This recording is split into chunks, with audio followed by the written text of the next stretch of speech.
باش نقراو رواية باش يقول ابن كثير المكي وهو قال مكة المكرمة وله راويان. وابن كثير المكي هذا مش ابن كثير المفسر في القرن الخامس الهجري وأكثر. هذا تابعي جليل توفي 120 للهجرة وأصبحت عنده قراءة في مكة المكرمة. قرأ مباشرة على صحابة رسول الله. تفضل. أعوذ بالله من الشيطان الرجيم. بسم الله الرحمن الرحيم. ألم تر إلى الذين خرجوا من ديارهم وهم ألوف حذر الموت فقال لهم الله موتوا ثم أحياهم إن الله لذو فضل على الناس ولكن أكثر الناس لا يشكرون. وقاتلوا في سبيل الله واعلموا أن الله سميع عليم.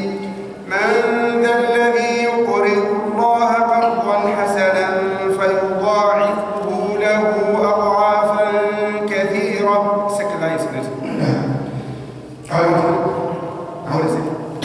من ذا الذي يقرض الله قرضا حسنا فيضاعفه له أضعافا كثيرة والله يقبض ويبسط وإليه ترجعون.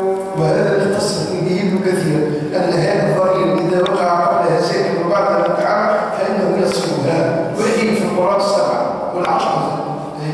ألم تر إلى الملأ من بني إسرائيل من بعد موسى إذ قالوا لنبي له ابعث لنا ملكا نقاتل في سبيل الله. من لنبي والنبي والأنبياء وكل كان يفعل الستة كل النبي وكل معناتها ابن كثير وأبو عمرو البصري وابن عمرو الشامي وعاصم وحمزة والكسائي كل النبي إلا يفعل. قال هل عسيتم إن كتب عليكم القتال ألا تقاتلوا؟ قالوا وما لنا ألا نقاتل في سبيل الله وقد أخرجنا من ديارنا وأبنائنا.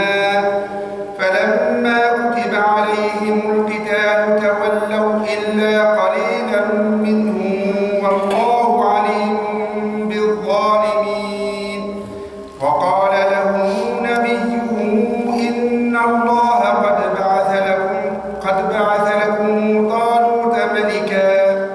قالوا أنى يكون له الملك علينا ونحن أحق بالملك منه ولم يؤت سعة من المال.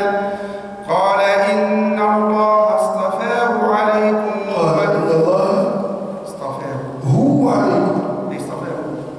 أنا أحسن قال إن الله اصطفاه عليكم وزاده بسطة في العلم والجسم والله